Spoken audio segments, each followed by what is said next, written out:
Como ya lo saben, vamos a tener 5 minutos de tolerancia, 8 y 5 de la mañana empezamos. Mientras pueden ir a tomar su agüita, pueden ir al baño, hacer algunas necesidades. 8 y 5 retomamos nuestra actividad.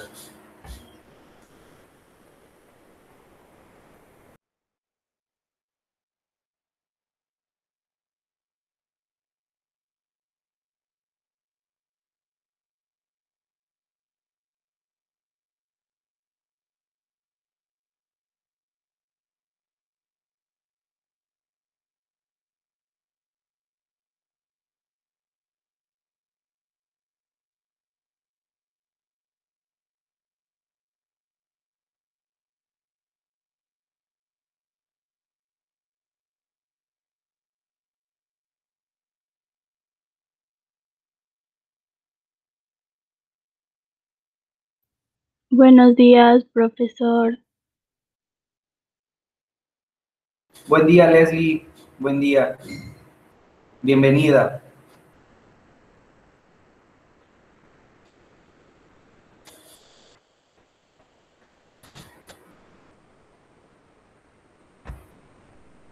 A ver, ¿qué les parece si utilizamos este tiempo mientras los minutos corren de tolerancia para preguntarles cómo están? ¿Cómo están, chicos?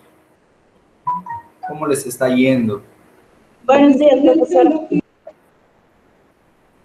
Ingrid, ¿cómo estás?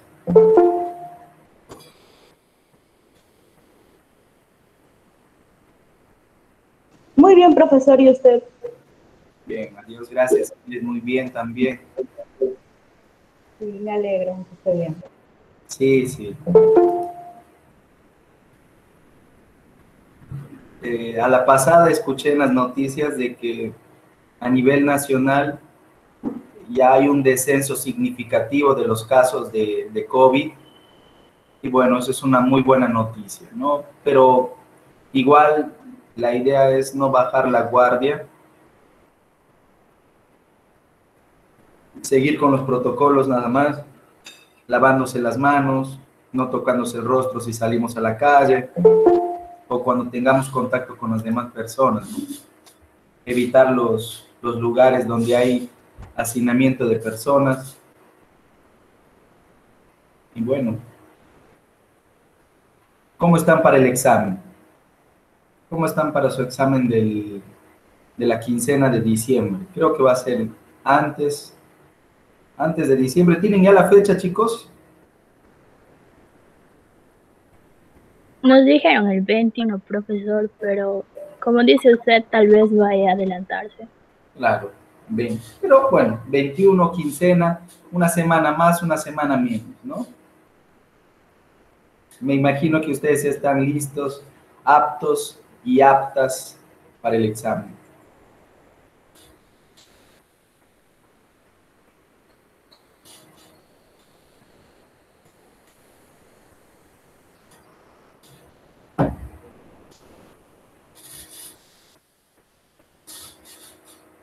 Muy bien, ya pasaron los 5 minutos. Vamos a empezar, chicos, con la clase.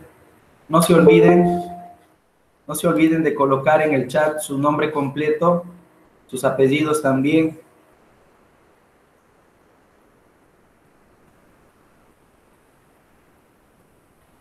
Vamos a pasar lista.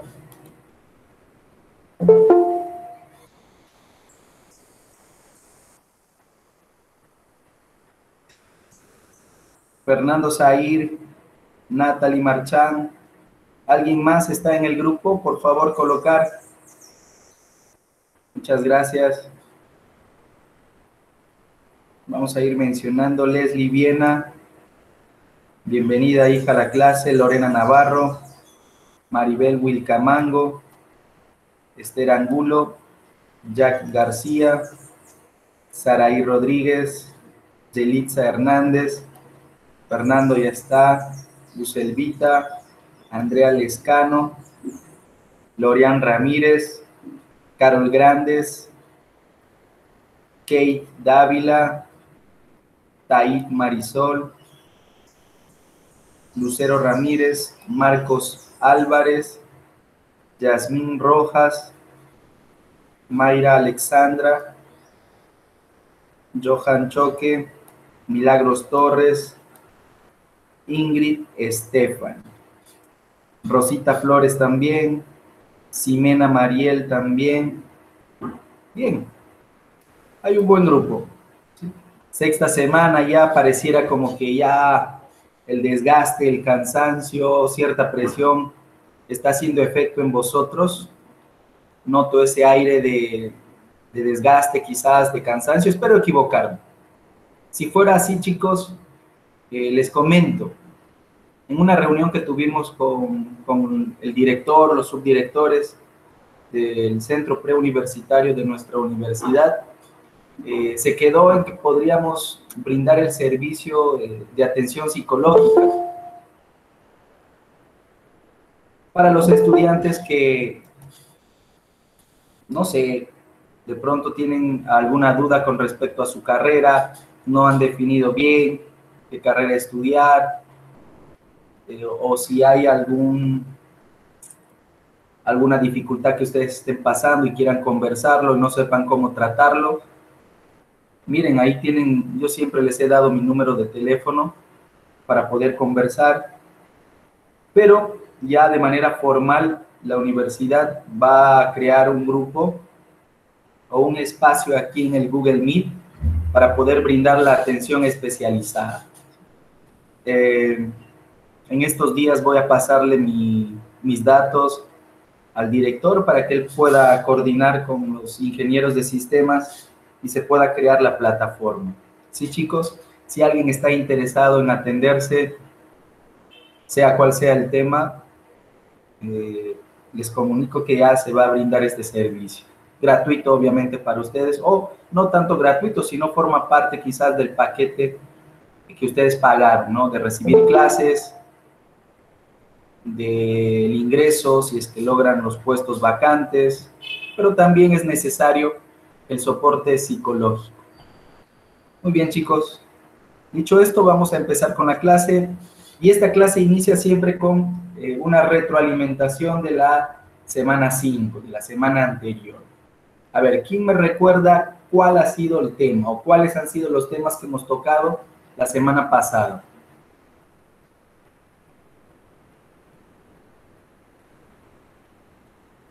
¿Quién nos recuerda?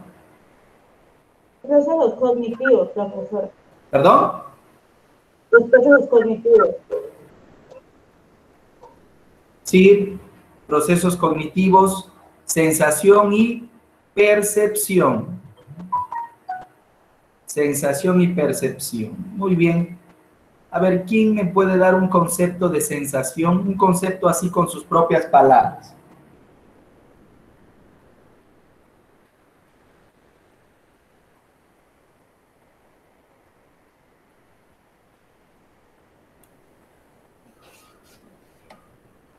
Es lo que tiene que ver con los sentidos, profesor. Claro, tiene que ver con los sentidos. No se olviden, relacionen este concepto, ¿sí?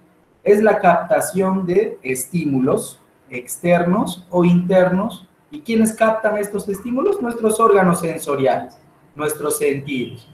Ahí hay todo un proceso que ya lo hemos visto la semana pasada, ¿verdad? Intervienen estos estímulos externos e internos, intervienen también nuestros órganos sensoriales, ¿sí? Que tienen una zona de captación, ¿sí?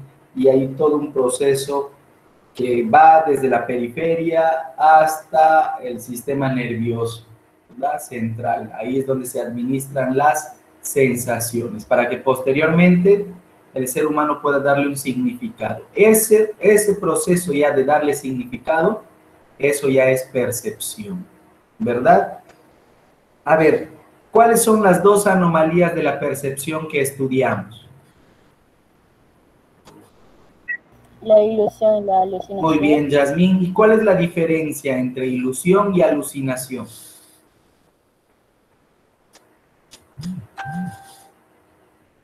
La alucinación es una percepción falsa. Sí. ¿Y la ilusión? La alteración de la verdad. Muy bien. Miren, yo crecí escuchando a mi abuelita decirle a mi tía ¿sí? Es decir, a la hermana de mi mamá, escuché, yo crecí escuchando esta frase, a ver si guarda relación también con vosotros y vosotras. Esta frase más o menos dice así, le estaba riñendo, sí les explico el contexto, le reñía, le llamaba la atención porque no estudiaba. Ella estaba en tercer año de secundaria y estaba saliendo con un chico, se conocían como un chico, entonces mi tía dejó de estudiar, dejó de hacer sus cosas, ¿sí? Porque estaba pendiente del chico. Entonces mi abuelita le decía, ¿hasta cuándo? ¿Sí? ¿Hasta cuándo?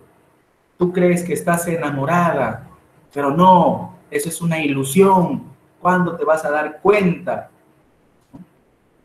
Analicemos esta frase vivida desde la experiencia, ¿sí? ¿No? Una frase sacada desde la experiencia, ¿no? Ningún concepto psicológico maneja mi abuelita, ¿no? Es más, solo estudió primaria, porque antiguamente no era muy fácil estudiar la secundaria, menos una carrera. Entonces, miren desde la experiencia cómo esta frase guarda relación con el concepto que nosotros manejamos, ¿sí? La percepción, ¿sí? Una cosa es ilusión y otra es alucinación. La frase decía, ¿sí? Eso no es amor, eso es una ilusión. Y claro, la ilusión es la distorsión de la realidad. En este caso, cuando tú tienes 13 años, ¿sí? Cuando tú tienes 14 o 15 años, estás atravesando la etapa de la adolescencia y las emociones son inestables. Y es un poco complejo poder determinar tu proceso afectivo. Por eso es que se dice que no estás enamorado o enamorada, sino que estás ilusionado o ilusionada, ¿sí? Porque hay una distorsión del proceso afectivo. Profesor, pero yo conozco parejas que se enamoraron a los 13 años y hasta el día de hoy viven juntos, ¿no? Claro, yo no digo que eso no pueda darse, sino que 13 años, 14 años, 15 años, debido a nuestra inestabilidad emocional, el proceso afectivo no está muy claro, ¿no? No está muy marcado. Esto sí se va consolidando con el tiempo. Y queremos guardar relación con este ejemplo. Podemos decir que en la adolescencia el ser humano no se enamora, es decir, no se vive el proceso afectivo del amor en su totalidad. Tiene, ¿sí?, una cierta distorsión. Por eso es que se cree que es una ilusión de amor, ¿no? ¿Sí se entendió?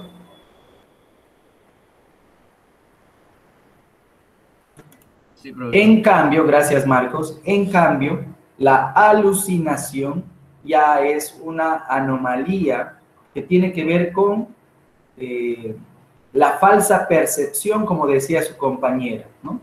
Es decir, es escuchar voces, es ver objetos que objetivamente no existen, no hay estímulo. El que consume marihuana, el que consume drogas, y por lo general suelen alucinar, ¿no? Suelen alucinar, suelen escuchar voces donde no las hay, suelen ver cosas donde no las hay.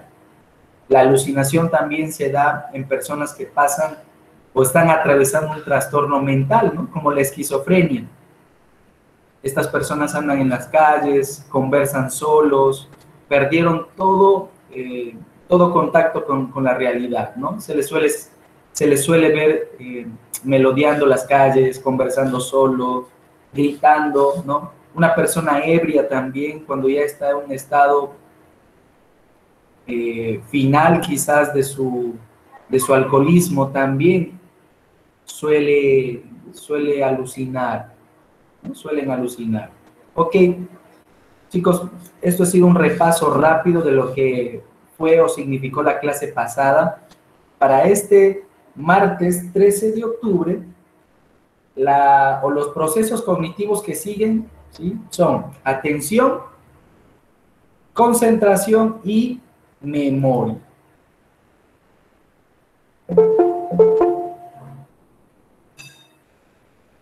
Permítanme compartir.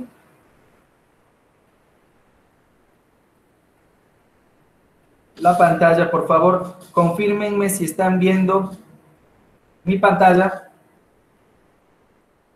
Sí, profesor. Ok. Muchas gracias. Vamos a apagar mi cámara porque hoy vamos a presentar 3 videos y estos 3 videos tienen mucho que ver con lo que es la clase en realidad. Vamos a empezar analizando un videíto sobre la atención, ¿sí? Valga la redundancia, presten mucha atención. Antes, por favor, indíquenme si logran escuchar el audio. Todos los días estamos recibiendo constante información que llega a nuestro cerebro. Sí, profesor. Sí, profesor. Genial, genial. Entonces vamos a darle play desde cero.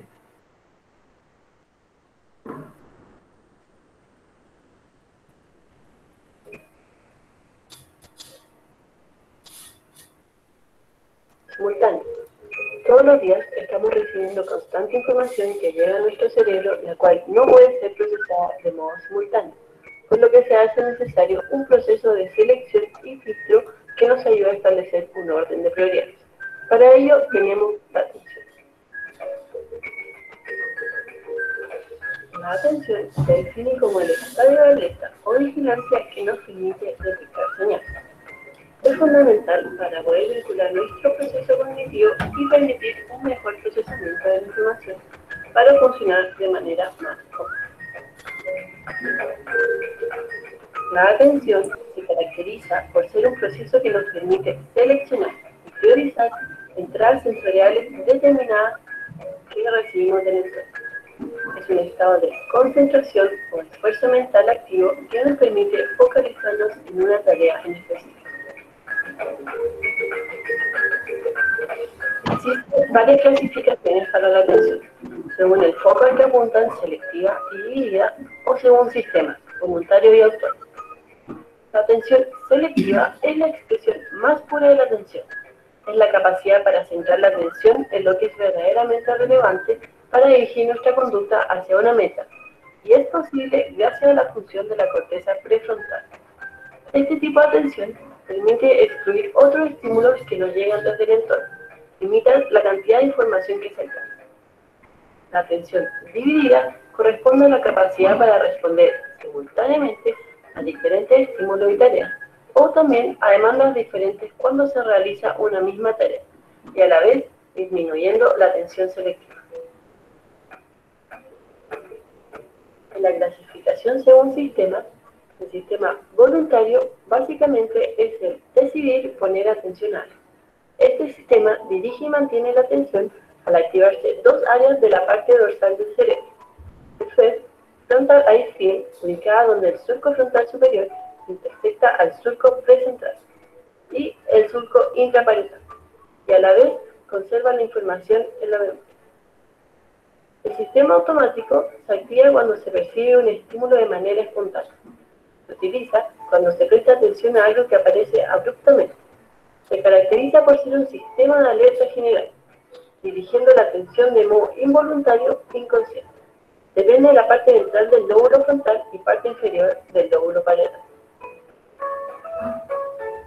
Nuestro cerebro cuenta con un filtro sensorial, conocido como formación reticular, que nos señala qué información de nuestro medio ambiente es importante y filtra aquellos estímulos que no considera necesarios.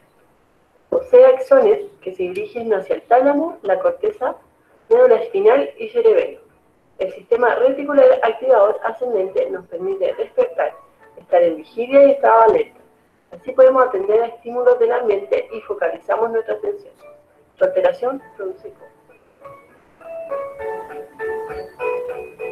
El proceso de atención se divide en 4 etapas. En la primera, se dirige la atención hacia el objeto. Es una atención selectiva. En la segunda etapa, se mantiene la atención. Es una atención sostenida en el objeto, en la tarea, etc. En la tercera etapa, consiste en dejar de prestar atención al objeto anterior y reorientar la atención. Para reorientar la atención y poder enfocarse en un nuevo objeto, es necesaria la atención dividida. En esta se pone atención al objeto anterior y ahora se quiere poner atención a un nuevo objeto, por lo que se divide nuestra atención y luego de nuevo pasar a ser selectiva. Síndrome de negligencia espacial. La persona se niega a explorar el lado izquierdo de su cuerpo, una incapacidad para percibir estímulos del lado izquierdo y es presentado al mismo tiempo con uno en el lado derecho. La persona tiene dificultades para mantener la concentración y el estado dirigido.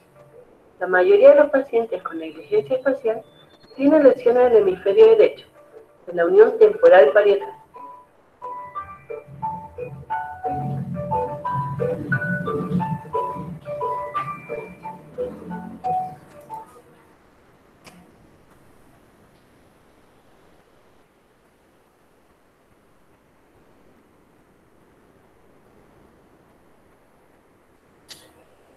Chicos, comentarios.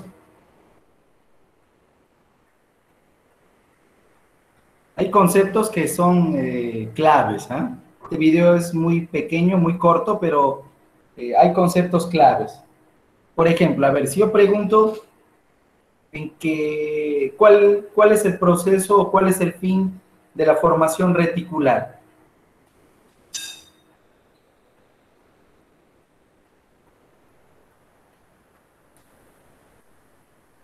Hola.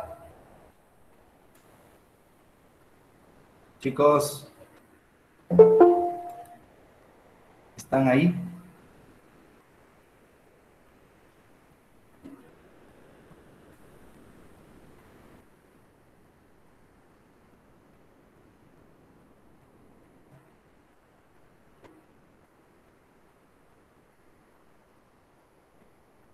Hola chicos, ¿logran escucharme?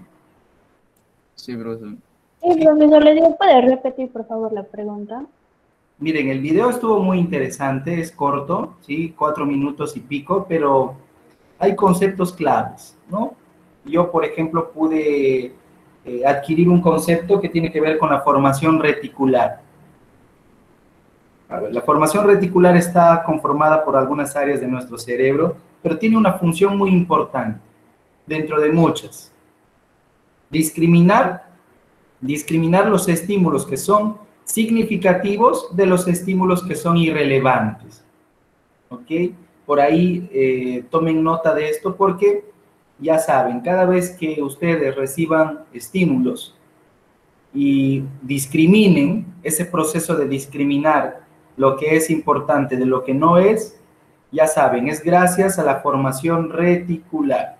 ¿Qué es la formación reticular? Es un conjunto de áreas de nuestro cerebro que permiten realizar estas tareas. A ver, también en el video se mencionan algunas etapas, ¿no? Vamos a poner algunos ejemplos y terminamos el análisis del video con esto. Si hay alguien que quiere participar, lo puede hacer sin ningún problema. Hay algo que me llama mucho la atención, sí, estamos hablando de atención y es esto, ¿no?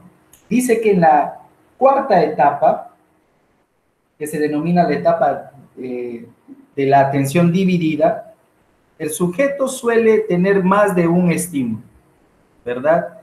Cuando uno tiene más de un estímulo y tu formación reticular te dice, oye, deja de atender este estímulo A para atender el estímulo B, que es más interesante, ¿sí? Es cuando la atención dividida se da, ¿ok? Hay todo un proceso para que tú te puedas desconectar del estímulo A y te conectes con el estímulo B. Esa etapa me parece muy interesante. Sin más, entonces, chicos, semana 6, atención, percepción y memoria. El video que vimos hace poquito tiene que ver con la atención, ¿verdad? ¿Qué es la atención? Es el proceso implicado directamente en los mecanismos de selección, distribución y mantenimiento de la actividad consciente en el sujeto sobre una determinada actividad u objeto. En términos más sencillos, la atención es la orientación psíquica, ¿sí?, que nuestro cerebro hace como respuesta a los diferentes estímulos. ¿ok? Ese estímulo puede ser olfativo, ese estímulo puede ser visual, auditivo, puede ser de cualquier, puede tener cualquier orientación. ¿Está bien? Simplemente nuestro cerebro lo que hace es direccionar ese estímulo. La maestra siempre nos decía en la escuelita, ¿no? O nuestros profesores. A ver, chicos, presten atención. ¿Qué es lo que la maestra o el profesor estaba mencionando? Que nos desconectemos de todo tipo de estímulo, ¿sí?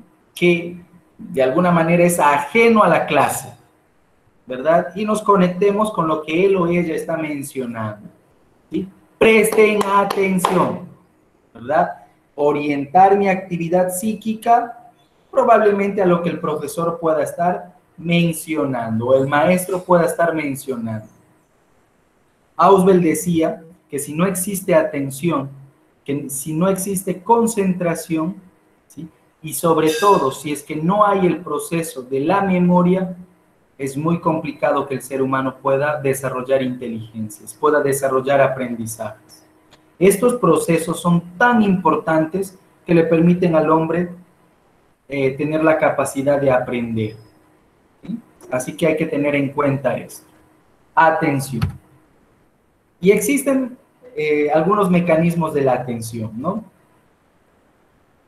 En el video vimos 4, pero hoy vamos a ver que existen 3, ¿no? Esto es relativo. Ustedes pueden buscar otros textos y van a encontrar que existen solo 2 etapas o 2 mecanismos. En otros 5, en otros 4, y nosotros vamos a ver 3.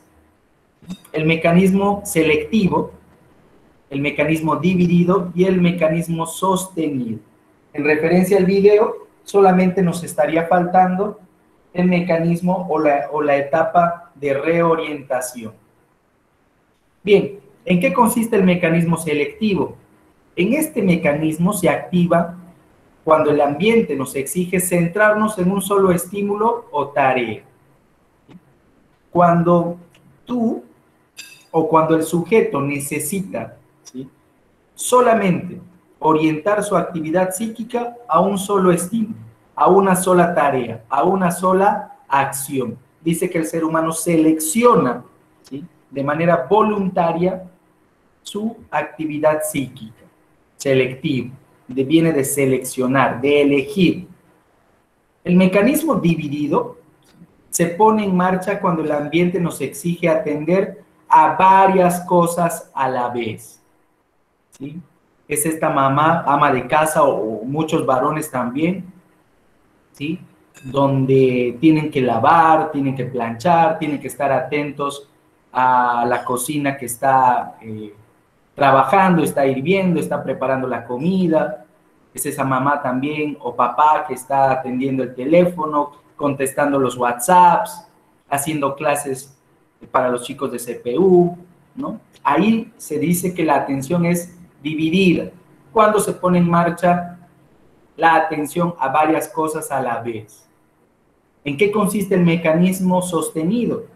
Se produce cuando tenemos que concentrarnos. Aquí ya se utiliza el término de concentrar, ¿sí?, que ya es un nivel superior de la atención, lo vamos a ver dentro de un ratito. Repito, se produce cuando tenemos que concentrarnos en una tarea durante periodos de tiempos relativamente amplios. Es decir, es elevar tu nivel de atención por un periodo más amplio.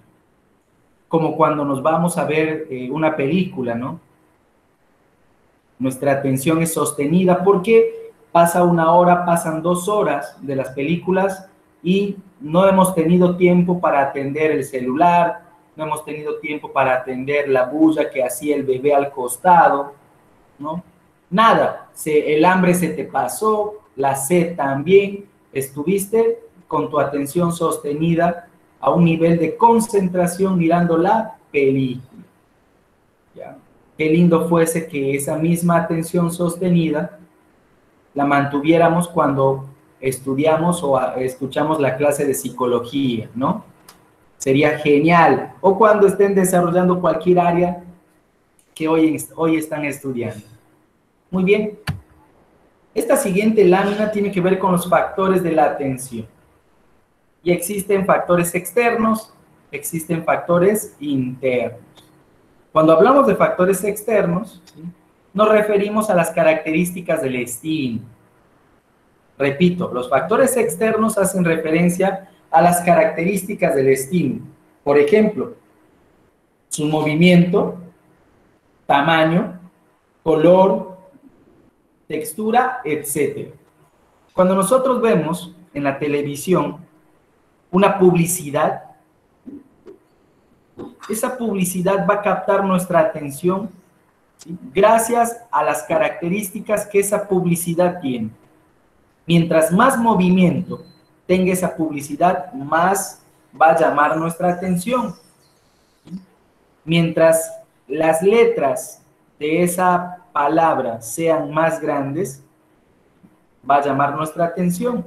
Es por eso que las empresas que brindan servicios de telefonía, en la parte final ya de su publicidad, hablan acerca de las restricciones y la pasan de manera rápida.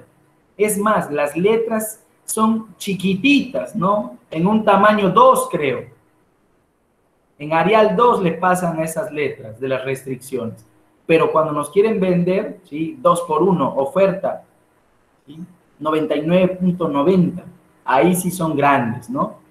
Estos de la publicidad, del marketing, estrategias comerciales de ventas, dominan mucho esto, ¿no? Porque esto forma parte del neuromarketing. Cómo la publicidad a través de estas propagandas radiales, televisivas, utilizan mucho conceptos psicológicos, ¿no?, en los procesos cognitivos para determinar y enganchar a los clientes. Tú sin darte cuenta ya sigues pagando tu celular caro, tu servicio de internet caro, tu servicio telefónico caro, sin darte cuenta porque ya lograron su objetivo, ¿no? Te engancharon con su publicidad, tu atención ha sido robada, ¿no? Los colores también de los estímulos, mientras son colores más llamativos, más va a captar nuestra atención, ¿ok? ¿Se imaginan a su profesor de psicología aparecerse a clases con una camisa roja intensa? Imagínense, ¿no? Ustedes no van a prestar atención a lo que dicen las láminas, a los conceptos que están en las láminas, sino la camisa roja del profesor, ¿no? Ese rojo sangre intenso.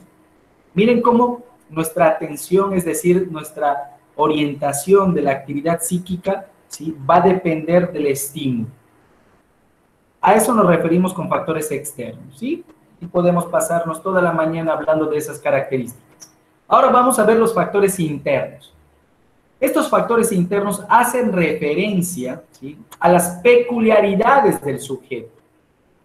Por ejemplo, ¿no?, el interés que Wilser Humberto tiene por las matemáticas.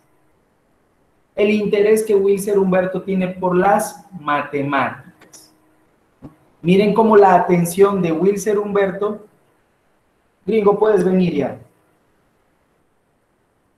Miren cómo la atención de Wilser Humberto, ¿sí?, está dirigida de acuerdo a sus intereses. Poníamos este ejemplo la semana pasada, ¿no?, en cuanto a la percepción. Y pasa lo mismo en la atención, ¿no? Yo atiendo la clase, solamente la clase que a mí me interesa, ¿no? Probablemente yo quiera estudiar una carrera que tenga que ver con el análisis, con la lectura, con la comprensión lectora, y quizás mi perfil esté orientado a un interés de lenguas, de letras, ¿no? Pero si yo quiero estudiar alguna ingeniería, probablemente mis intereses en cuanto a la atención estén orientados a la matemática, no a las ciencias. Factores externos y factores internos, ¿ok? Cuando una persona está atravesando un proceso febril, una fiebre, también sus intereses se ven o su atención se ve opacada, disminuida. ¿Sí? Eso hay que tenerlo en cuenta. Eso también hace referencia con los factores internos. Profesor, ¿y qué tipos de atención conocemos, no? Vamos a ver que según su origen existen atenciones voluntarias y atenciones involuntarias, ¿sí? Tal cual lo explicaba en el video, ¿no? Vamos a utilizar a un autor que es el abanderado a la hora de estudiar este proceso cognitivo, ¿sí? Luria. ¿Sí? Según Luria, se pueden distinguir dos tipos de atención: la atención involuntaria pasiva y la atención voluntaria o activa. ¿Cuándo hablamos de una atención involuntaria o pasiva? Cuando no existe un esfuerzo deliberado de nuestra parte, ¿sí? No existe un esfuerzo deliberado de nuestra parte por atender. Es decir, nosotros no hemos formado parte de ese proceso. Simplemente se da de manera abrupta. Y aquí existen dos tipos. La primera, denominada refleja o automática. Cuando un estímulo es nuevo o muy intenso, ingresa por su misma fuerza en la conciencia del sujeto. ¿Sí? El estallido, por ejemplo, de una bomba, de un cohete, cerca a tu persona, ¿no? Ahí el estímulo, simplemente por su intensidad, ingresa a la fuerza en tu conciencia, ¿sí? Denotando ya todo un proceso y le da un significado. Tú escuchas eso y lo que haces es huir, correr, saltar, no esconderte, no sé. A eso denominamos atención involuntaria, refleja o automática.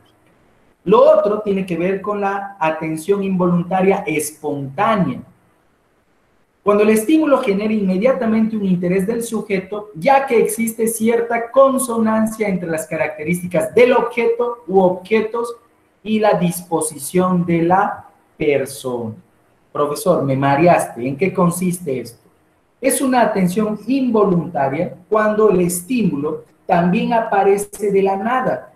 ¿Sí? No hicimos nada nosotros para formar parte de ese proceso de atención, pero una vez que ese estímulo, ¿sí?, se hizo consciente, el ser humano lo que hace es orientar su actividad psíquica a ese estímulo.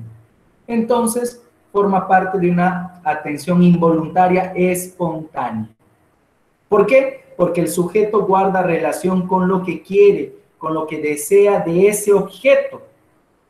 Estás tú caminando por la calle, ¿sí?, y ves pasar a un chico y a una chica, ¿sí?, que quizás por su apariencia física te llamó la atención, ¿no? Y no la dejaste de ver. Volteaste tu cuello como en la película del exorcista, ¿no? 180 grados esa cabeza giró y no despegó la mirada. A eso denominamos atención espontánea, ¿sí? Chicos, ¿hasta ahí alguna pregunta? ¿Está claro esto?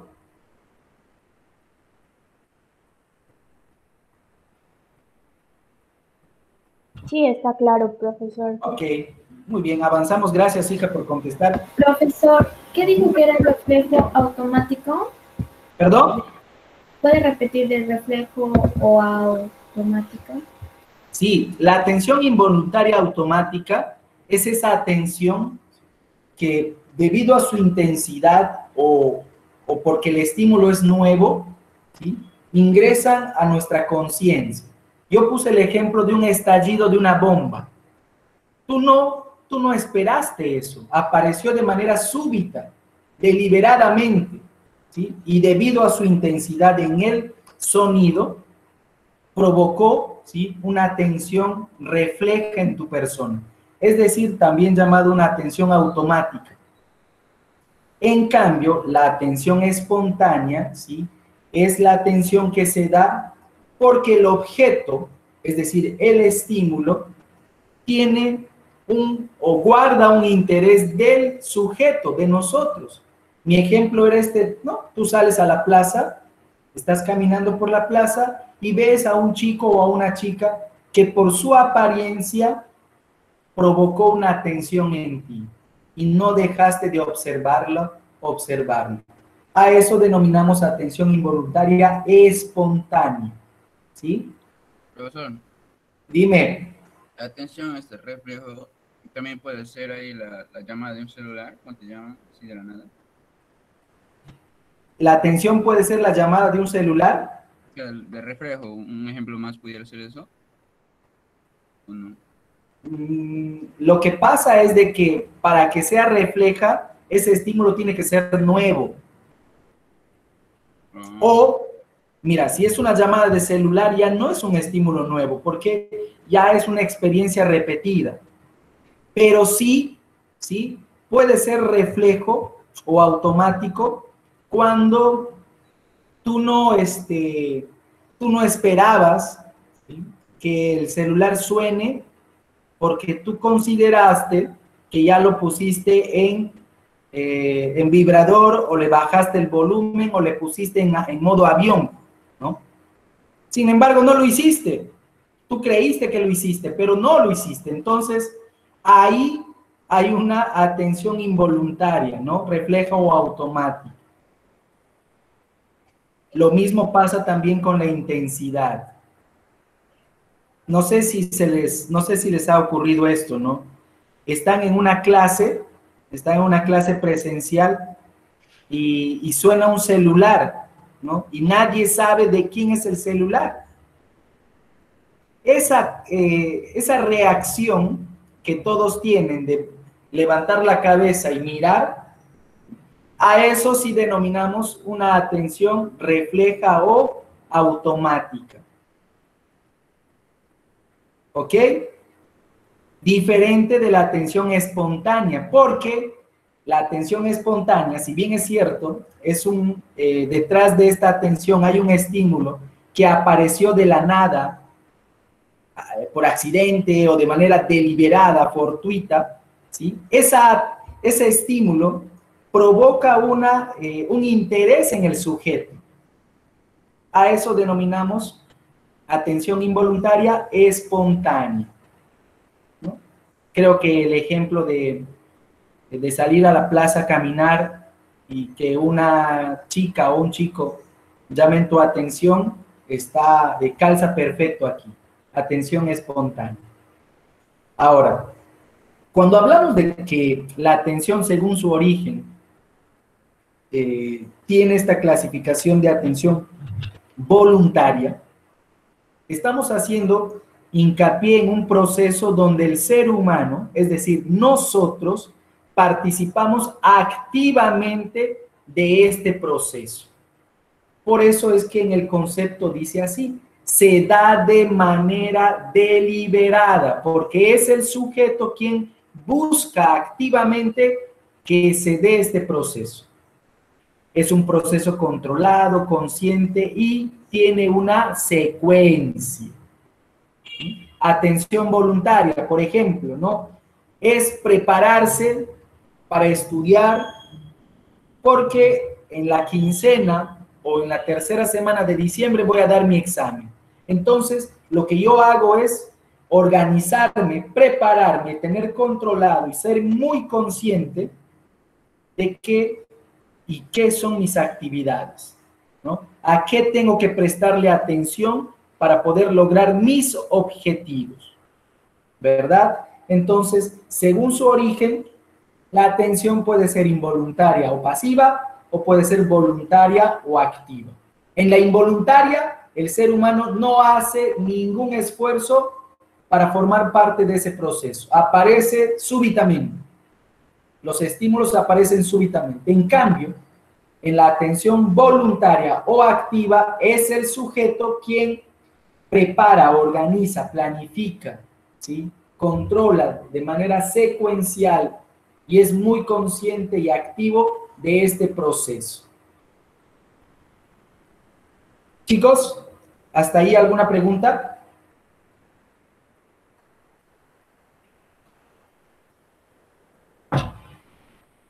Muy bien.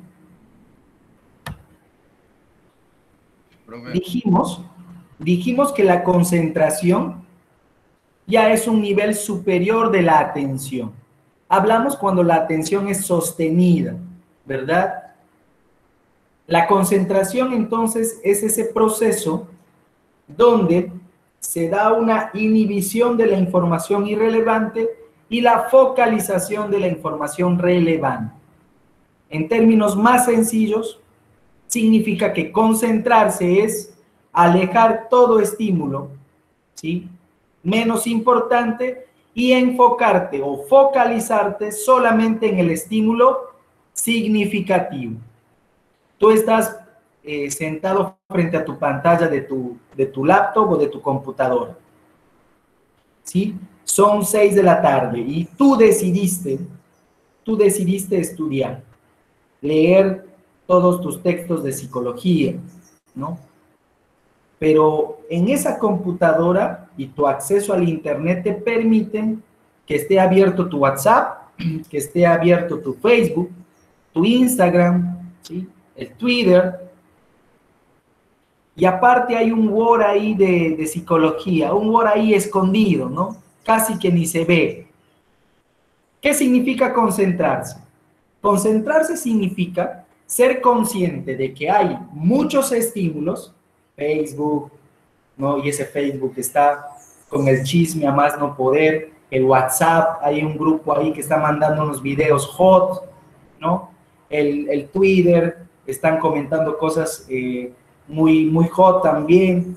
En el Instagram están tus artistas favoritos, colgando fotos cada segundo.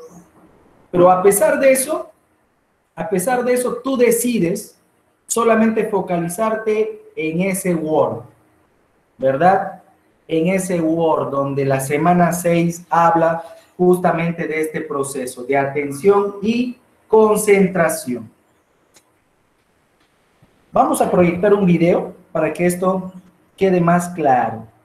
Profesor, disculpe, una compañera ha preguntado en el chat. ¿Le puedo decir? ¿Le puedo decir lo que preguntó?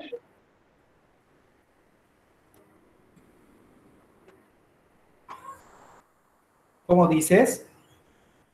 Usted dijo que si tenían alguna duda y una compañera Sí. escribió en el chat. Ok, acá dice, a ver. Profesor, acerca de involuntaria, ¿también puede ser cuando presencias una muerte? Sí, mira, hija. Mira, Casey. La atención involuntaria es cuando tú no formaste parte de ese estímulo. Tú no lo provocaste, ¿sí? Tú estás andando por la calle y en eso ocurre un accidente, ¿no? Y en ese accidente alguien murió. Claro, es una atención involuntaria, ¿sí? Porque tú no provocaste esa atención. Claro, y como tú bien lo dices, ¿no? Se llega a tener una reacción impresionante. Hay algunas personas que no controlan sus emociones, sus impulsos, y les da un patatús. Y eso hay que tener en cuenta también. Gracias, Casey. Gracias por tu pregunta. Chicos, ahora quiero compartirles, ¿sí?, un video. Este video está muy interesante. Hay cosas que quiero que lo guarden, ¿sí? Guárdenlo para ustedes y vamos a analizarlo cuando termine. Me llamo Daniel Goleman.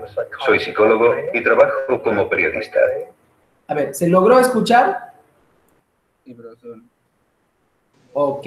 Miren, el autor de este video es Daniel Goleman. Ustedes ya saben que él es el autor de la inteligencia emocional, ¿sí? Es un gurú a la hora de hablar de la inteligencia emocional y hoy va a hablar acerca de la concentración. Así que prestemos atención. Soy conocido por mis trabajos sobre inteligencia emocional y otros temas relacionados. Llevo muchas décadas escribiendo sobre esto y le he dedicado mi vida porque creo que la habilidad, la capacidad de ser inteligente utilizando nuestras emociones, entender lo que sentimos y por qué es importante cómo se sienten otros y usarlo en nuestras relaciones, es totalmente necesaria para que funcione bien un matrimonio.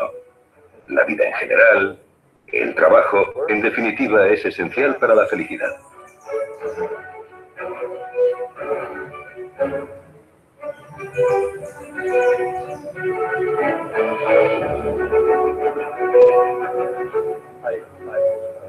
Un compañero que estuvo en el equipo que inventó el primer iPhone me decía: a los 20 años todos los ingenieros estábamos solteros. Lo intentamos hacer lo más atractivo posible. Ahora que tengo 2 hijos me arrepiento.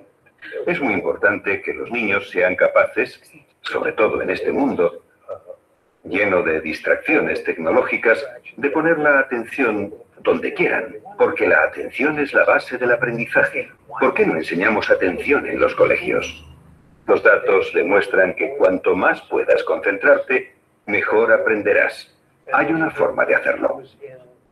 Estuve en una clase de niños de 7 años en una zona muy pobre de Nueva York que se llama Spanish Harlem. Los niños de esa zona viven en viviendas de protección social. Hay mucha violencia. Tienen una infancia muy difícil. Yo pensaba que la clase iba a ser muy caótica, pero me equivoqué. Estaban muy tranquilos y concentrados. Le pregunté a la profesora que qué pasaba. Me dijo: pasa esto. Todos los días hacemos algo que se llama amiguitos de peluche. Cada niño coge su peluche preferido. Se tumba en el suelo, se lo pone en la barriga y lo ven moverse al inspirar y expirar. Suben al inspirar y bajan al expirar. Eso es básicamente un entrenamiento para la atención, gimnasia para la mente. Conforme creces, trabajas con distracciones porque la mente siempre se distrae. A veces esto lo llamamos mindfulness. Es un gran avance tenerlo en los colegios. Cuando tu atención se dispersa, te das cuenta y te vuelves a concentrar. Eso ayuda a fortalecer los circuitos neuronales de la concentración. Cada vez que te das cuenta de que te has distraído y vuelves a concentrarte, fortaleces tu sistema de concentración. Es como ir al gimnasio. Cada vez que levantas un peso, cada repetición fortalece el músculo. Cada vez que un niño o un adulto vuelve a concentrarse, fortalece su sistema para hacerlo. Esto se puede enseñar. El cerebro quiere aprender a prestar atención. Es lo primero para cualquier tipo de aprendizaje. La atención se puede entrenar. Es la base del aprendizaje. Por eso en los colegios debería entrenarse la atención. ¿Qué hay de la meditación? ¿Está relacionada? ¿Ayuda? La meditación es un término genérico. La atención plena es la adaptación de los métodos clásicos de la meditación. Acabo de escribir un libro sobre la ciencia de la meditación, teniendo en cuenta los estudios académicos científicos, y hemos encontrado que la atención plena, o entrenamiento de la atención, prefiero ese término al de meditación, fortalece la concentración. En la época de la universidad, si practicas esto, resulta que obtienes mejores resultados en el examen de acceso a la escuela de posgrado. Tienes mejores notas. Si te preocupas por tus hijos, querrás que tengan esa capacidad. Sí, esto es algo realmente importante que hay que enseñar a los niños. Y es algo que debería enseñarse en los colegios. Se enseña lo que se conoce en ciencias como el control cognitivo. Es la habilidad de concentrarte en lo que quieres e ignorar las distracciones. Resulta ser el mismo sistema de control que nos ayuda a manejar las emociones desagradables. El cerebro usa el mismo sistema para esto. Que esos niños de 7 años se concentren en los peluches les enseña este tipo de control. Una de las pruebas más conocidas de control cognitivo es la prueba del marshmallow. Si no la conoces, deberías. Se llevó a cabo en la Universidad de Stanford. Uno a uno, unos niños entran en una habitación y ven una golosina grande y apetecible. Un dulce, creo que decís en español. Dulce. Dulce. Lo dejan en la mesa delante del niño y el examinador dice: te lo puedes comer ya, pero si te esperas a que vuelva, te daré 2. Se va de la habitación y el niño se queda mirando, pensando qué hacer. Un tercio de ellos se lo comen al momento y el resto se esperan. Les siguen la pista. Y cuando están a punto de entrar en la universidad, 14 años más tarde, resulta que los que se habían esperado, comparado con los que no y que fueron impulsivos, retrasan la gratificación para perseguir sus objetivos, que es de lo que va la prueba. Se llevan mejor con sus amigos y en el examen de acceso de 600 puntos en total obtienen una ventaja de 210 puntos. En otras palabras, aprenden mejor. Todos eran niños cuyos padres habían ido a Stanford, venían de familias con alto coeficiente intelectual. En Nueva Zelanda se hizo un estudio sobre el control cognitivo. Participaron niños de 4 a 8 años, evaluaron su control. Los volvieron a evaluar a los 30 años y descubrieron que el control cognitivo pronosticaba mejor el éxito económico y la salud a los 30 que el coeficiente intelectual en la infancia o la riqueza de la familia en la que has crecido. Esto significa que es una forma de ayudar a los niños más pobres a tener una vida más plena, porque pueden autogestionarse mejor. ¿Por qué no enseñarlo a todos los niños?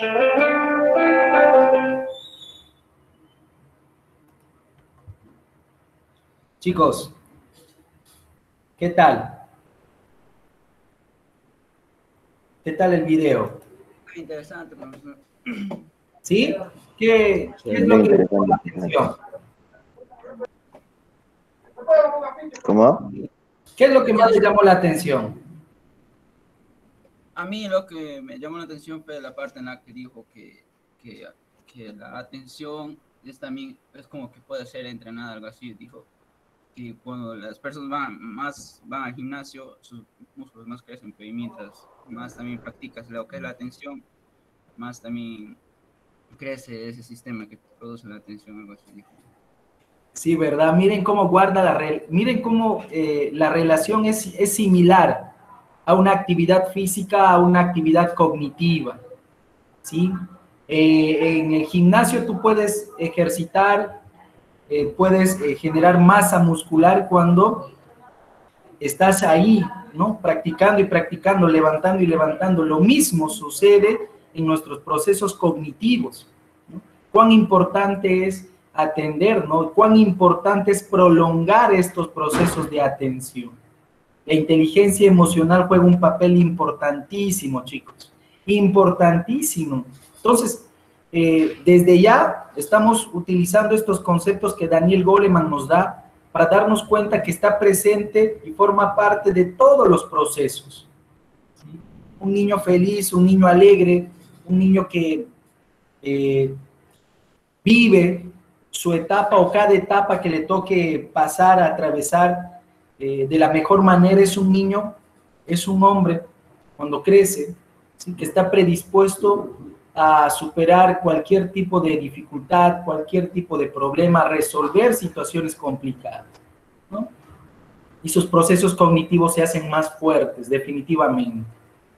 ¿Alguien más que quiera aportar algo, opinar, criticar? Vale, se vale también.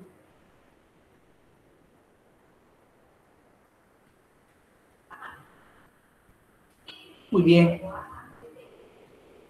Vamos a ver, ¿en qué consiste la concentración? Dice que consiste en estar inmerso física y mentalmente en un tema, idea u objeto, excluyendo todo lo demás, ¿no? En la imagen vemos a una señorita, probablemente una estudiante preuniversitaria, ¿sí?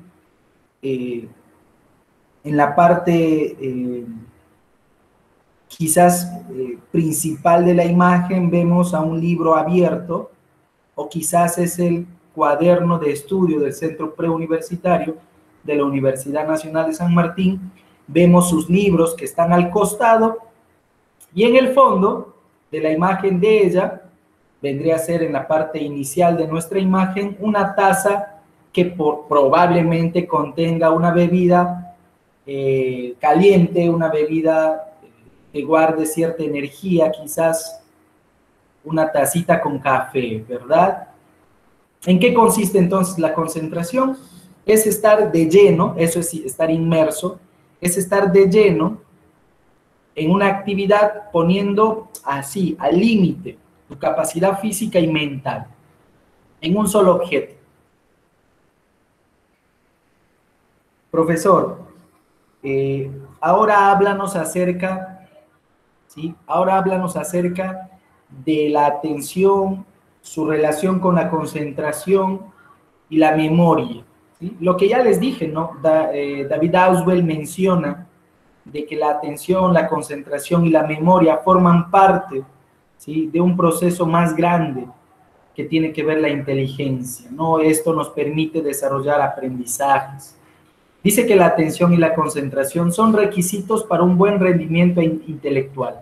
Es necesaria para que se lleven a cabo los procesos de asimilación de información y razonamiento lógico, propios de la inteligencia. Vemos al costado a los dos hemisferios cerebrales, al hemisferio izquierdo y al hemisferio derecho, ¿no?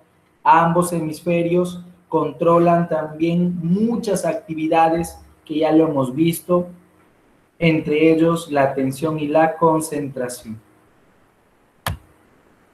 Ahora vamos a ver algunos trastornos de la atención, ¿no? Y por la imagen podemos visualizar y guardar una relación también. En la primera imagen vemos a un sujeto que está señalando con el dedo, y con el dedo índice, a esos iconos del YouTube, del Facebook. Creo que no se logra ver todo, pero ahí en esa imagen están los iconos de WhatsApp, del YouTube, del Facebook, del Tinder, de todas las redes sociales, ¿no? ¿Por qué? Porque estamos hablando de un trastorno común, un trastorno que lo sufren todos los estudiantes, ¿sí? En todos sus niveles. Hoy en día, ¿sí? Donde las clases son virtuales, ¿sí? Es muy complicado, es una tarea casi titánica la de guardar la atención necesaria cuando tenemos muchos distractores. ¿En qué consiste esto? Entonces dice que la distracción consiste en la concentración del sujeto en su vida interior, con lo que no obedece a los estímulos externos. Puede estar sentado frente a su pantalla, pero su mundo interior le recuerda, ¿sí? Lo que le pasó ayer, ¿no? Esa discusión fuerte que tuvo con mamá, que tuvo con papá o su hermano mayor, ¿no? Ese beso que no le dio su pareja, ese beso volado que no le quiso dar, o esa respuesta incompleta a una duda existencial quizás, no permite que tú estés atento a la hora de escuchar la clase, ¿no? La distracción. Entonces decimos que este es un trastorno común, el que más se da hoy en día en los distintos niveles educativos. El segundo trastorno tiene que ver con la distraibilidad. ¿En qué consiste? Consiste en la fluctuación que pasa de un objeto a otro, sin que se pueda quedar fija en ninguno. En la imagen vemos a un niño, ¿sí? Que pareciera tener los tentáculos de un pulpo, ¿no? 6 manos. ¿Por qué? Porque ese niño cogió el avión, ¿sí? De papel, cogió el carrito, cogió el celular, cogió el trompo, cogió las bolitas, cogió, etcétera, etcétera. Y nunca termina, ¿sí? De fijarse en un solo objeto. Pasa de uno a otro y no le permite tener una continuidad en su atención, ¿sí? En la tercera imagen vemos el tercer trastorno, que tiene que ver con la fatigabilidad. Y es una mujer que probablemente tenga muchas actividades, ¿sí? Trata de realizarlas todas, pero eso le genera un desgaste físico y mental, ¿sí? Es decir, un rápido cansancio que a la postre se demuestra en su accionar, en su conducta, en su semblante. Cuando vemos a personas somnolientas, a personas que rápidamente se sientan o hasta en su parado quieren dormir, ¿no? Cierran los ojos y no pueden concentrarse, no pueden tener niveles de atención continuos, ¿no? A eso le llamamos como fatigabilidad, cansancio rápido de la atención, ¿no? Esto se debe a un desgaste físico y o mental. Chicos, ¿hasta ahí alguna pregunta?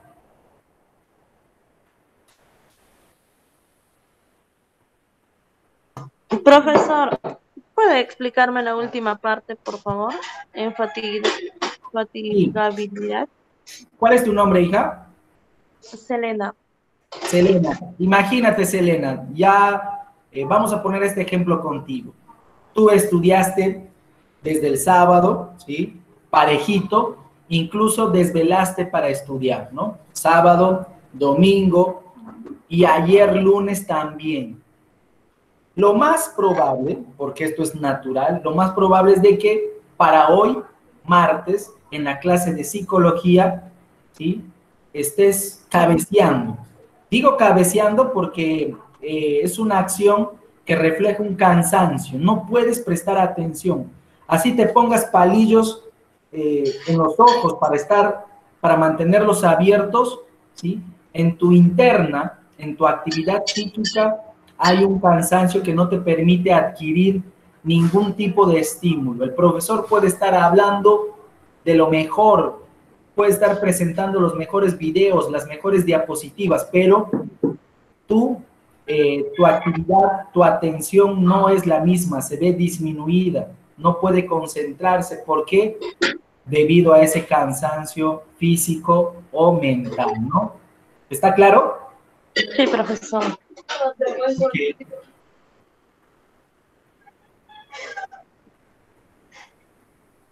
Muy bien, entonces vamos a ver el último proceso que tenemos para hoy, y es la memoria.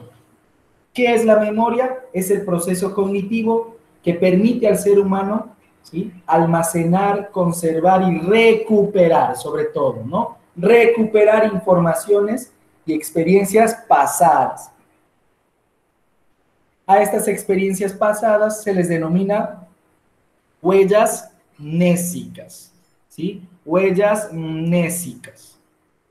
Repito, la memoria es la capacidad que tiene el ser humano, ¿sí? Es un proceso cognitivo, a su vez, donde él puede almacenar, conservar y recuperar informaciones y experiencias pasadas. La memoria, ¿no? Una burda imitación de lo que puede hacer nuestro cerebro con la memoria son esas herramientas USB, ¿no? Que nosotros también les llamamos memoria, ¿no? Y que compramos, ¿no? Para almacenar archivos, documentos, para almacenar videos, audios. Lo que hace esa memoria USB es una imitación barata de lo que puede hacer nuestra memoria, ¿sí? A ver, yo pregunto, abrimos los micrófonos. ¿Cuánto de información tienen sus cerebros, chicos? ¿Cuánto de información almacenada tienen en su cerebro? ¿1 giga, 2 gigas? Por ahí alguien me puede decir, profesor, yo ya tengo 16 años y tengo casi 20 gigas de información, ¿no? Pregúntame lo que quieras. Sí, más o menos así o a ese nivel está orientada esta actividad psíquica, este proceso cognitivo. Memoria. Vamos a ver un video para que usted... Profesor. Dime, hija. Profesor, y cuando no captas nada, se te olvida rápido, ¿de qué proviene eso? Sí, ahí vamos a ver que hay alguna alteración en tu proceso de memoria, ¿sí? Y yo estoy más que seguro que no puedes, ¿sí?, almacenar información porque en un proceso anterior está el problema. ¿Cuál es el problema? En la concentración y en la atención. Hija, es imposible que tú puedas guardar información en tu memoria cuando no atiendes, cuando no mantienes esa atención por mucho tiempo. Es decir, cuando no te concentras, ¿no? Es difícil guardar en la memoria cuando estás escuchando radio, estás mirando la tele y además estás atendiendo el chisme del vecino, ¿no? Esa pelea del vecino. Y encima quieres escuchar la clase y quieres atender y quieres guardar en tu memoria lo que se dice, es bien difícil, ¿sí? Entonces, mi sugerencia es de que analices por qué no atiendes bien, ¿sí? O analices si es que en la atención o en tu concentración está el problema. Estoy más que seguro que es eso. Profesor, no es eso, yo atiendo, yo me concentro al 100%. Entonces, si no es un proceso, si no es un problema en el proceso de atención y concentración, estamos hablando de un deterioro en el proceso de la memoria, ¿sí? Probablemente sea una enfermedad, probablemente sea un tumor, un mal congénito, no sé. Eso lo tienen que descartar haciendo un examen, un chequeo a nuestro cerebro, ¿no? Un encefalograma, una ecografía a nuestro cerebro, etcétera, etcétera. Ahí se pueden hacer muchos exámenes. Profesor, disculpe, una pregunta. Dime. También podría, ¿cómo se llamaría en el caso de que tú atiendas siempre las clases y en ese momento no tienes ninguna distracción así, pero en el momento de dar examen se te borra todo? ¿Cómo se llamaría eso? Eso se llama boicotear, ¿sí? Eso se llama boicotearte a ti mismo. ¿Sabes por qué? Porque no tienes desarrollada la inteligencia emocional. Cuando uno desarrolla la inteligencia emocional, es capaz de controlar los momentos o las situaciones críticas, complicadas, donde hay mucha tensión. Dar un examen, chicos y chicas, dar un examen implica entrar en un proceso de ansiedad, de nerviosismo, de tensión. Y si tú no sabes controlarlo, no tienes las técnicas, no manejas estrategias, ¿sí? Se te va a bloquear todo, se te va a nublar todo. Vas a querer ir al baño, vas a querer orinar, vas a querer defecar, vas a querer vomitar. Hay gente que vomita porque no puede controlar estas emociones, ¿no? Producto de una situación tensa, producto de una situación donde requiere tu concentración al límite. ¿Ok? Entonces el problema no está en la memoria. Tú ya hiciste tu trabajo, tú ya estudiaste, te concentraste, almacenaste información, recuerdas la información, pero el problema surge cuando vas a dar examen. El problema surge cuando vas a exponer. En términos generales, el problema surge cuando te enfrentas a una situación difícil, complicada. Ahí es importante el desarrollo de la inteligencia emocional. Respirar hondo, ¿sí? Bloquear esas ideas negativas, cuestionar esas ideas que te quieren conspirar contra ti, ¿sí? Que amenazan el desarrollo de tu examen, ¿sí? A eso me refiero. ¿Sí? Hay muchas estrategias que uno puede emplear, ¿no? Hay gente que cuenta del 1 al 100, hay gente que recuerda situaciones graciosas, situaciones alegres, y de alguna manera empieza a disipar, ¿sí? Su miedo, su temor, y la ansiedad y los nervios también empiezan a irse. Mi recomendación es de que tú puedas tratarlo esto con una persona que domina estos temas, con un especialista, o sigas los consejos que yo te estoy mencionando desde ahora, ¿no? Que son orientaciones básicas, consejos básicos a seguir. ¿Está bien, hija?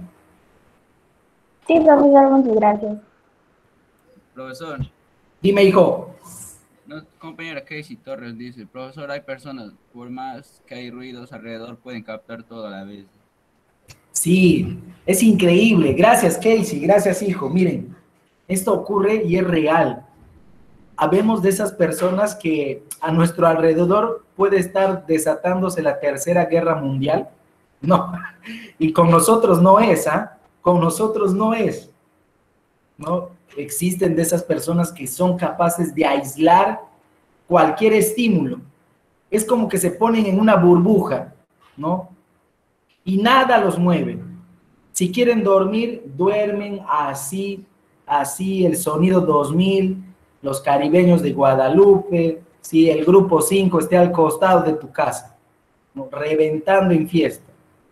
Si quieres dormir, te duermes. Si quieres estudiar, estudias. Sí, eso también se puede dar. ¿Por qué, profesor?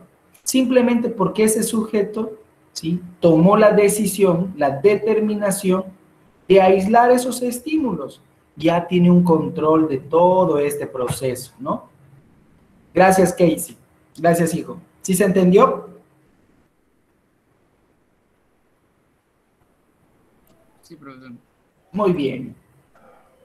Gracias por sus preguntas. Me encanta este grupo porque es un grupo que está participando siempre. Vamos a ver entonces el video. Vamos a ver un videito de la memoria antes de continuar. Profe, Dime. profe. Una compañera también estaba diciendo que en varios casos sí pasa. Acaba de decir de que con música hay algunas personas que sí se concentran.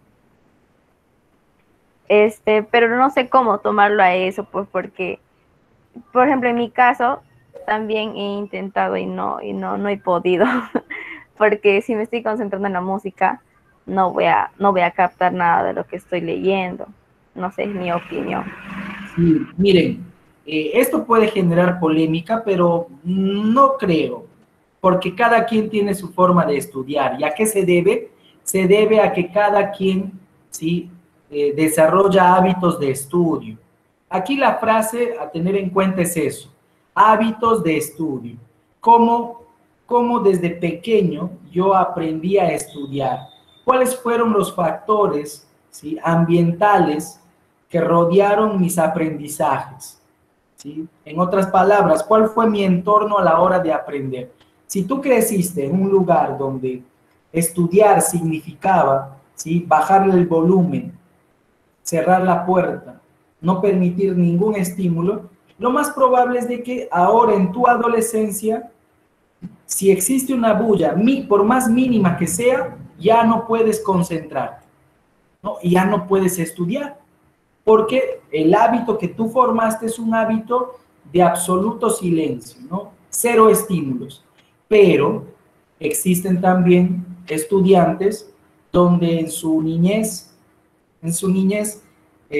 su hábito, pues así no lo pidió él, pero al costado de la casa había una bodega, un bar, ¿no? Y le era imposible hacerle callar a la vecina, ¿no? Entonces, este niño o esta niña se formó en un entorno donde hay mucho estímulo y aprendió y formó el hábito de que a pesar de los estímulos externos, a pesar de la bulla, ¿sí? A pesar de todo, puede concentrarse. Y creció, y cuando le apagan la música, manifiestas lo que tú acabas de decir, ¿no? Profesor, yo no puedo estudiar porque necesito música, necesito bulla.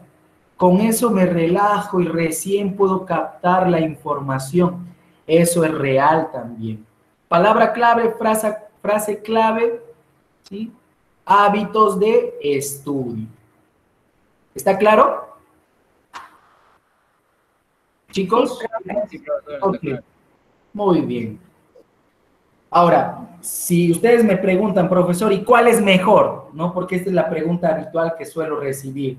Profesor, ¿y cuál hábito es mejor? Mi respuesta es bien sencilla. Sea el hábito que sea, si tus resultados te llevan a donde tú quieres, mi sugerencia es que continúes con ese hábito.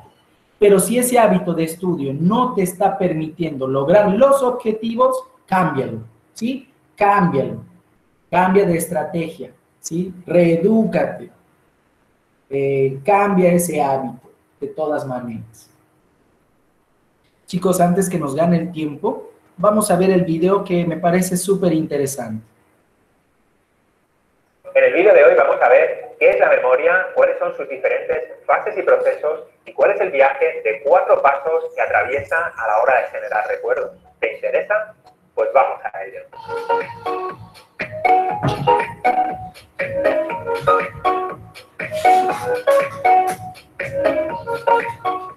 Hola, director, ¿cómo estás? Aquí Fernando. Y como te decía, en el vídeo de hoy vamos a adentrarnos en el trepidante mundo de la memoria. La memoria es la capacidad física que tiene el cerebro humano de codificar, almacenar y posteriormente recuperar información y experiencias pasadas de manera voluntaria. Esta función es imprescindible en nuestro día a día, ya que forma parte de todas las actividades que realizamos. La memoria nos permite acordarnos de sensaciones, de hechos, de vivencias, de ideas, y en definitiva, de todas aquellas experiencias pasadas que nos ayudan a influir en el comportamiento actual.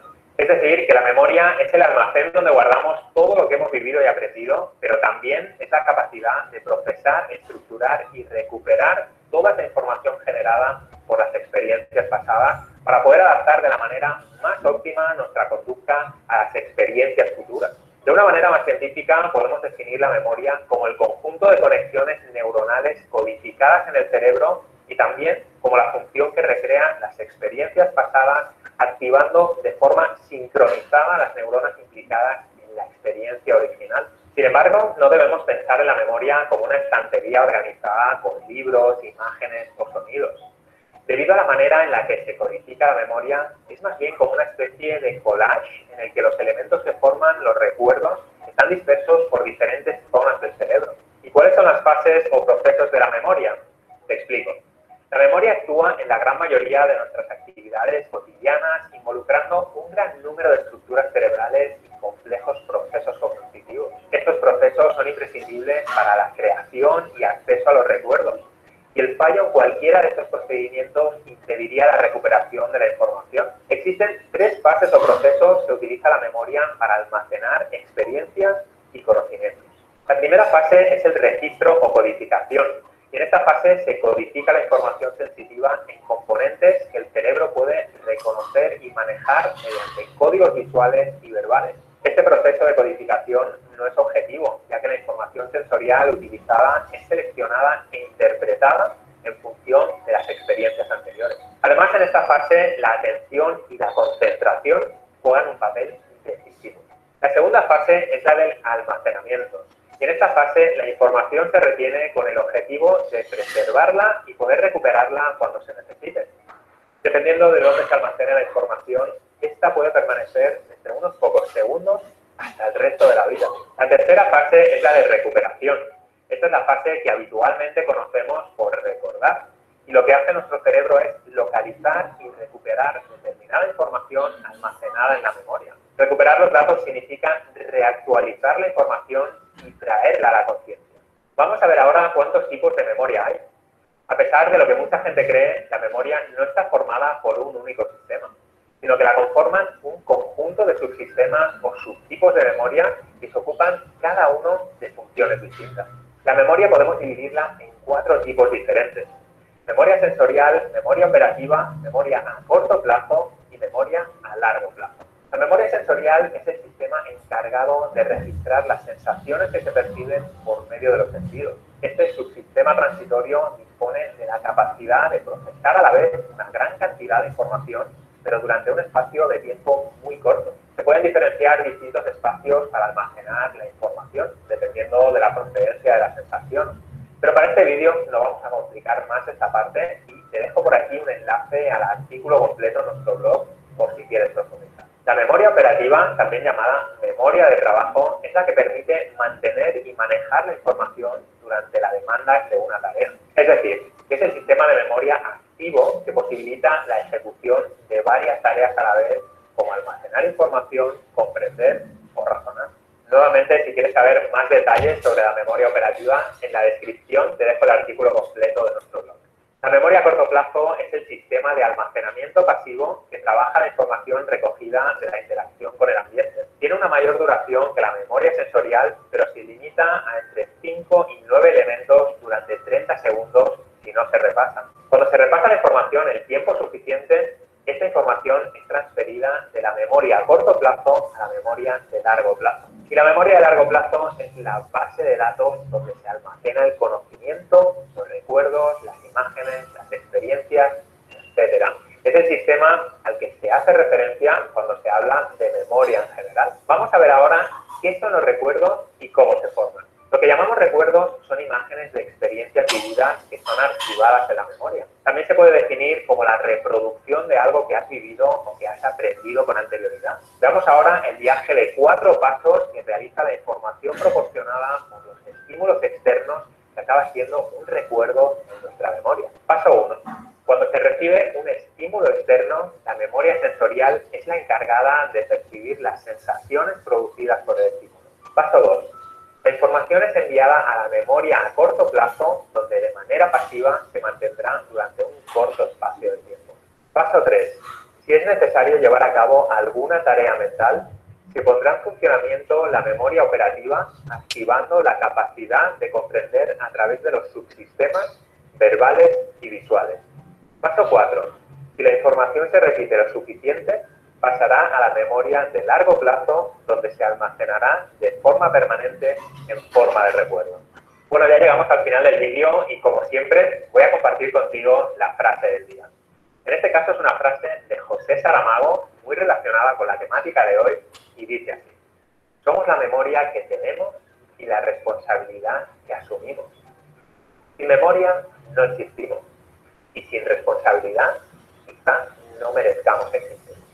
Espero que te haya gustado la frase del vídeo de hoy, y antes de acabar quería decirte algo importante. Mi equipo y yo hemos creado una guía gratuita de lectura rápida donde puedes conocer las técnicas que se enseñan en universidades como Harvard u Oxford para leer más rápido y con buena comprensión. Y también hemos puesto allí un ejercicio práctico que puedes hacer desde ya para mejorar tu velocidad de lectura y leer todo lo que quieras, aunque tengas poco tiempo libre. Te animo a que hagas clic aquí en la esquina.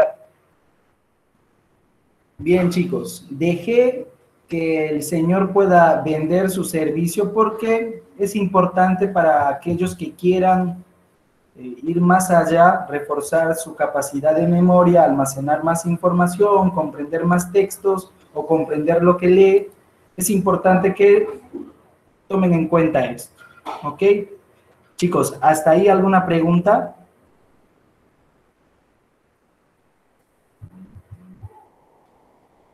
Está claro, ¿verdad?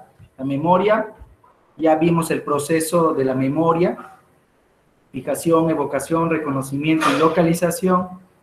Los tipos de memoria: sensorial, a corto plazo y largo plazo.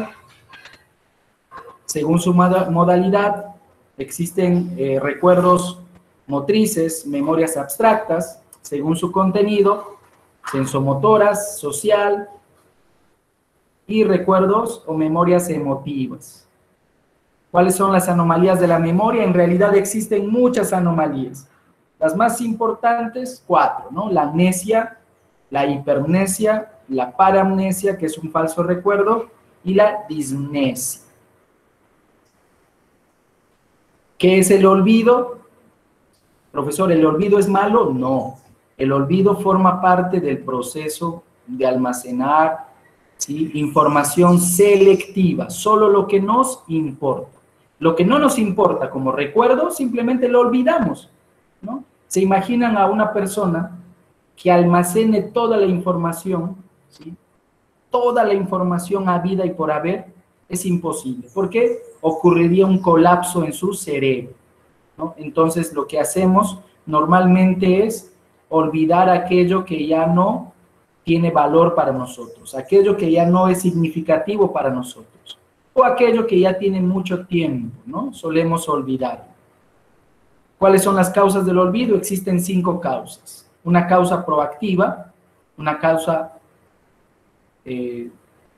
aquí hay 2 proactivas, una causa retroactiva, una causa interferencial, y también gracias al decaimiento de la huella.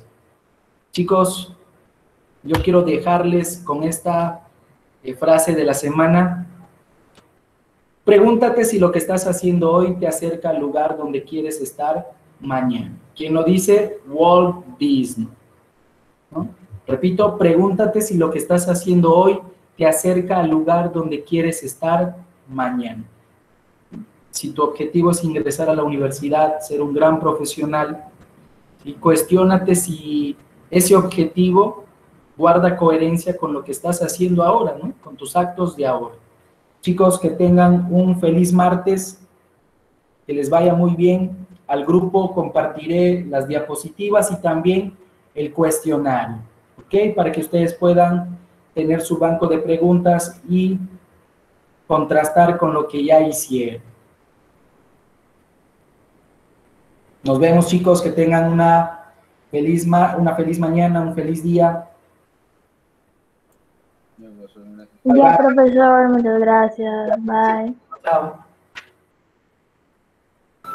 Lo pasa sus diapositivas al grupo, profesor. Sí, lo voy a hacer. Hasta luego. Chao, chao.